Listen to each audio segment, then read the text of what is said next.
हरे कृष्णा। श्रील प्रभुपाद की जय। नमो विष्णुपादाय कृष्ण पृष्ठाय भूतले श्रीमते लोकनाथ स्वामी इति नामिने। नमो विष्णुपादाय कृष्ण पृष्ठाय भूतले श्रीमते भक्ति वेदांत स्वामी इति नामिने। नमस्ते सारस्वते देवे गौरवाणी प्रचारिणे निर्विशेष शून्यवादी पाश्चात्य देश तारिणे वाञ्छा कल्पतरुभ्यश्च कृपा सिन्धुभैव च पतितानां पावनेभ्यो वैष्णवेभ्यो नमो नमः।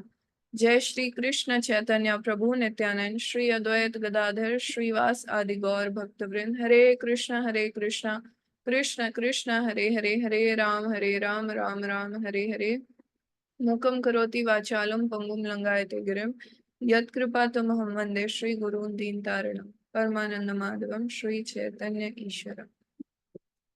तो आज हम श्रील प्रभुपाद अध्याय 4 का भाग 12 डिस्कस करेंगे। हमारे अध्याय का नाम है in every town and village. और इस चैप्टर का नाम ये इसलिए क्योंकि इस चैप्टर में हमने देखा कि प्रभुपाद ने कैसे अमेरिका के बाद लंदन, उसके बाद हमने देखा रशिया में और ऑस्ट्रेलिया में प्रभुपाद ने प्रीच किया। और आज एक नई कंट्री है और वो है नैरोबी, अफ्रीका। तो सितंबर 1971 में प्रभुपाद का प्लान था कि अफ्रीका में प्रीच करना है। तो केन्या में प्रभुपाद ने देखा कि इंडियंस और अफ्रीकन्स अलग अलग रहते हैं। और कृष्ण कॉन्शियसनेस जो है, मतलब ये हम सबको पता है कि ये कोई शारीरिक स्तर पे नहीं है। तो प्रभुपाद ने कहा कि इंडियंस का ये धर्म है, उनकी ये ड्यूटी है कि वो अपना जो आध्यात्मिक जो उनका कल्चर है वो अफ्रीकन्स के साथ शेयर करें। प्रभुपाद ने अफ्रीका का जीबीसी बनाया ब्रह्मानंद स्वामी महाराज को। और उन्होंने ब्रह्मानंद महाराज को कहा कि आप अफ्रीका में जाओ, आपकी ड्यूटी है उधर जाके आप प्रीचिंग करो कृष्णा कॉन्शियसनेस अफ्रीकन्स को। प्रभुपाद ने कहा क्योंकि अफ्रीका में इंडियंस भी हैं, तो प्रभुपाद ने स्पेसिफिकली कहा अफ्रीकन्स को। तो अब जो ब्रह्मानंद महाराज थे उनका पाकिस्तान में गए और टर्की में गए, तो उनका ना एक्सपीरियंस अच्छा नहीं रहा, थोड़ा डिफिकल्ट था, काफी डिफिकल्ट था पाकिस्तान में। तो अभी यहाँ पे नैरोबी में खुलेआम संकीर्तन करने में वो बहुत हेजिटेट कर रहे थे। और उसके बाद अफ्रीकन्स की भाषा भी अलग थी, स्वाहिली। उसके बाद कल्चरली भी वो अलग थे। और फिर वो बहुत पुअर भी थे, इतने पुअर थे कि वो बुक्स भी खरीदना अफोर्ड नहीं कर सकते थे। तो ब्रह्मानंद महाराज को समझ नहीं आ रहा था कि मैं यहाँ प्रीचिंग कैसे करूँ। अब अफ्रीका में जो इंडियंस थे उनको अप्रोच करना इजी था। उनको ब्रह्मानंद महाराज आराम से बता पा रहे थे कृष्ण कॉन्शियसनेस के बारे में। लेकिन प्रभुपाद ने स्पेशली कहा था नहीं, अफ्रीकन्स को, ये अफ्रीकन्स का देश है। यहाँ के मतलब जो प्रॉपरेटर्स हैं, यहाँ के एक तरह से जो मालिक हैं वो हैं, तो हमें उनको प्रीचिंग करना है, प्रभुपाद ने कहा। तो यहाँ पे बताते हैं कि अब प्रभुपाद ने ऑल दो पूरा कृष्ण कॉन्शियसनेस सब दिया है, लेकिन अब प्रभुपाद ने खुद डेमोन्स्ट्रेट करके बताया कि ये भी कैसे करना है, अफ्रीकन्स को कैसे प्रीच करना है। तो उन्होंने राधा कृष्ण का मंदिर वहां पे एस्टेब्लिश किया, एक मेन एरिया में, डाउनटाउन एरिया में। और वो मंदिर के दरवाजे खुले थे, वो बिल्कुल जो डोर था बिल्कुल जो भरी स्ट्रीट्स होती हैं, भरे रोड पे था। और प्रभुपाद ने कहा आप यहाँ कीर्तन करो हॉल में, दरवाजा हमेशा खुला रखना। और उसके बाद जैसे कि प्रभुपाद ने कहा भक्तों ने किया, और 5 मिनट में जब कीर्तन चल रहा था हॉल भरने लगा। तो सब बहुत खुशी खुशी अंदर आने लगे, बहुत जिज्ञासा थी सबके हृदय में, कीर्तन में आए, स्माइल कर रहे थे, तालियां बजा के डांस कर रहे थे। फिर ब्रह्मानंद महाराज तुरंत प्रभुपाद के रूम में गए। और प्रभुपाद को उन्होंने कहा कि हॉल पूरा भर चुका है, लेकिन आपके आने की कोई आवश्यकता नहीं है, हम प्रोग्राम अच्छे से कर लेंगे। मतलब प्रभुपाद को वो डिस्टर्ब नहीं करना चाहते थे। तो प्रभुपाद ने कहा नहीं, मैं आऊंगा। लेकिन ब्रह्मानंद महाराज ने थोड़ा सा मना किया कि नहीं, जरूरत नहीं है, मतलब हम कर लेंगे प्रोग्राम। प्रभुपाद ने कहा नहीं, मुझे आना है, क्या आप मुझे लेके चल रहे हो या नहीं। तो फिर ब्रह्मानंद महाराज और प्रभुपाद आते हैं और हॉल पूरा भरा हुआ होता है। तो जब प्रभुपाद जैसे कि सैफ्रॉन अपना सन्यासी ड्रेस में, सिल्क के उसमें आते हैं, बिल्कुल एफल्जेंट लग रहे होते हैं। और जो ऑडिटोरियम था वो बिल्कुल डर्टी सा था, क्योंकि अफ्रीकन्स वो जो थे बहुत पुअर भी थे, बहुत क्लीन भी नहीं थे। लेकिन जब प्रभुपाद आते हैं तो वो बहुत रिस्पेक्टफुली खड़े हो जाते हैं और प्रभुपाद को जाने की जगह देते हैं। और फिर प्रभुपाद वहाँ कीर्तन करते हैं, लेक्चर देते हैं। फिर हालांकि वो जो ऑडियंस थी वो स्वाहिली भाषा समझ रही थी, वो प्रभुपाद का लेक्चर बहुत अच्छे से समझ नहीं पा रही थी, लेकिन वो बहुत रिस्पेक्टफुल थे प्रभुपाद के प्रति। कीर्तन उनको बहुत आनंद देता है। उसके बाद प्रभुपाद क्या करते हैं, प्रभुपाद का ये जो प्रोग्राम था ना, जब इंडियंस को पता चलता है, जो अफ्रीका में इंडियंस थे, तो उनको लगता है कि ये ठीक नहीं कर रहे हैं, अफ्रीकन को इतना मतलब इन्वॉल्व कर रहे हैं। लेकिन धीरे धीरे उनको प्रभुपाद की करुणा दिखती है कि प्रभुपाद के हृदय में कितनी करुणा है। मतलब हालांकि प्रभुपाद को कुछ मिल नहीं रहा है, अफ्रीकन को सब सब कुछ अपना रिसोर्सेज लगाने पड़ रहे हैं, उनको रिटर्न में कुछ नहीं मिल रहा है। बट वो इतने सिंपल प्रोग्राम्स कर रहे हैं, लेकिन वो पूरी तरह से आध्यात्मिकता से पूर्ण है, इतना पोटेंट है, मतलब पावरफुल कह सकते हैं, स्पिरिचुअल पोटेंसी इतनी ज्यादा है कि इसमें कोई कल्चरल बाउंड्रीज नहीं है कि हम अलग हैं आप अलग हैं। जैसे कि यहाँ पे बताया इंडियंस अलग रहते थे, अफ्रीकन थोड़े अलग रहते थे, तो वो सब मतलब जो भेद थे वो सब हट जा रहे थे कृष्णा कॉन्शियसनेस एक सिंपल प्रोग्राम से।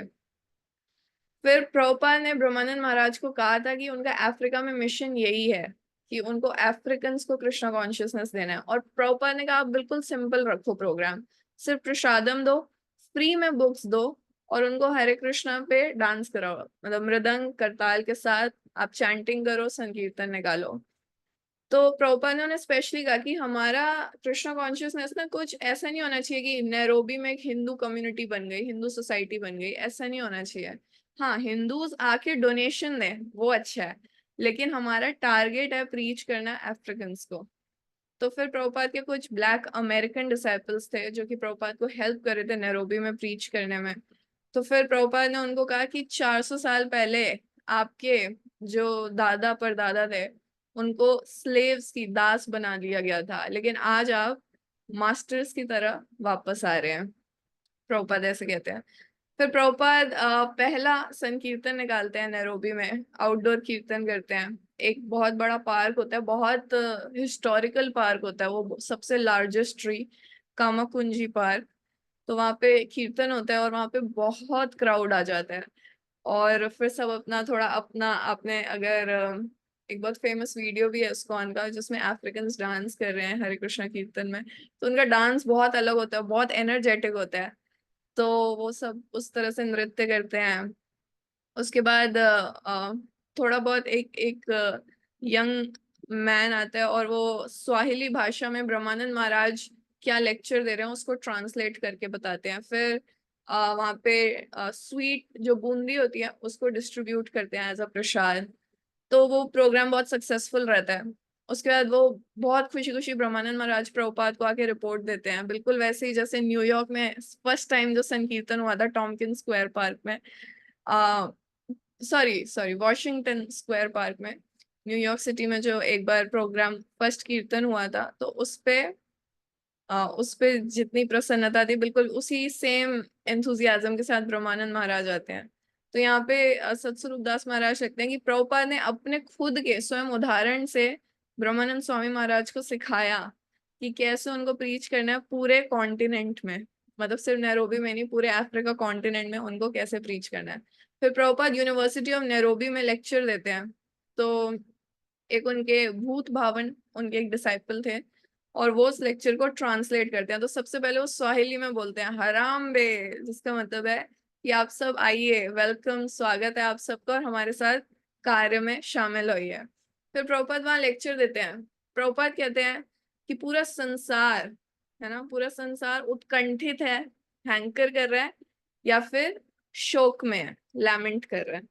कहते हैं आप सब अफ्रीकन, आप सब उत्कंठित हैं कि हम यूरोपियंस अमेरिकन जैसे बन जाए, और वहां पे यूरोपियंस और अमेरिकन वो शोक में ग्रस्त हैं कि उनका एम्पायर जो था वो छोटा हो गया है, पहले बड़ा था अभी वो खो चुके हैं। तो प्रभुपाद ने कहा एक एक ही चीज हो रही है पूरे संसार में, या तो हैंकरिंग या फिर लैमेंटेशन, या तो एक तरफ उत्कंठित है कुछ चाह रहे हैं, या फिर शोकग्रस्त हैं कि कुछ चला गया। तो प्रभुपाद कह रहे हैं आप अफ्रीका के देश में हम आपकी कंट्री में आए हैं कि आप में से जो बुद्धिमान लोग हैं वो आइए, हमारे इस दर्शन को समझिए, फिलॉसफी को समझिए, और फिर आगे इसको प्रचार कीजिए। प्रभुपाद कहते हैं आप सब विकास करना चाहते हैं अफ्रीका में, बहुत कहते हैं विकास करना है, लेकिन मैं आपको सही दिशा दे रहा हूँ विकास करने के लिए। आप अमेरिकियों और यूरोपियंस को नकल मत कीजिए, क्योंकि वो कुत्ते बिल्ली के समान ही जीवन बिता रहे हैं और ऐसी सभ्यता कहीं की नहीं है। तो प्रभुपाद कहते हैं एटम बॉम्ब्स तैयार हैं बिल्कुल, और जैसे ही अगला युद्ध होगा, सारी ये जो इतनी बड़ी बड़ी गगन चुंबित इमारतें जिसको ये विकास समझ रहे हैं, ये एक क्षण में सब खत्म हो जाएंगी। तो प्रभुपाद कहते हैं इसलिए हमारी प्रार्थना है कि आप इसको समझिए, सही रूप में जीवन जीवन के लक्ष्य को समझिए, और यही हमारा आंदोलन है और हमारी आपसे रिक्वेस्ट है कि आप इसको समझिए फिलॉसफी को। तो जब ये उस यूनिवर्सिटी में अफ्रीकन स्टूडेंट सुनते हैं तो वो स्टैंडिंग ओवेशन देते हैं और बहुत अप्रिशिएट करते हैं, और यहाँ पे बताते हैं सतस्वरूप दास महाराज की कृष्ण का जो संदेश है वो उनके हृदय तक पहुंचा, जैसे कि हर देश में हर जगह पहुंच रहा था, क्योंकि क्योंकि ये जात और इन सब से बहुत ऊपर है। प्रभुपाद जब नैरोबी एयरपोर्ट पे उतरे थे तो रिपोर्टर्स ने पूछा था आप किन को प्रचार करने आए हैं, तो उन्होंने आश्वासन दिया था रिपोर्टर्स को कि मैं अफ्रीकन को प्रीच करने आया हूँ, और प्रभुपाद ने वही किया, क्योंकि सबको लग रहा था ये तो अमेरिकन को प्रीच कर रहे हैं, गोरे लोगों को, लेकिन प्रभुपाद ने ऐसा कोई भेदभाव नहीं दिखाया, मतलब ऑब्वियसली। और कृष्णा कॉन्शियसनेस इन सबसे बहुत ऊपर है। प्रभुपाद ने वही संदेश दिया जो अमेरिका में दिया, वही भक्ति सिखाई जो अमेरिकन को सिखाई, सब सेम वही किया। तो जो अमेरिकन चाहते थे, जो अफ्रीकन चाहते थे, वो सब उनको कृष्णा कॉन्शियसनेस में मिल रहा है। तो यहाँ पे सतस्वरूप दास महाराज लिखते हैं Krishna consciousness would work anywhere.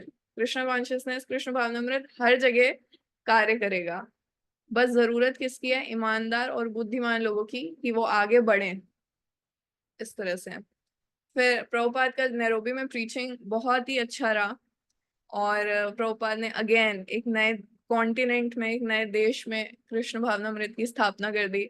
और यहाँ पे श्याम सुंदर प्रभु प्रभुपाद के सारे अद्भुत क्रियाकलापों की रिपोर्टिंग देते रहते थे जीबीसी को।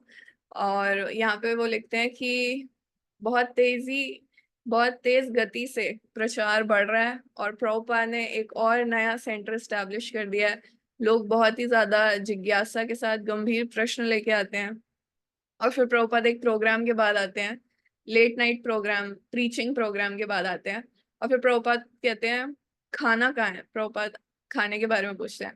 फिर प्रभुपाद कहते हैं देखो मुझे भूख लग रही है, you see I am hungry, तो keep me talking, that is my life. Prabhupada कहते हैं मुझे बोलते रहने दिया करो, यही मेरा जीवन है, don't let me stop talking, मुझे रोका मत करो बोलने से।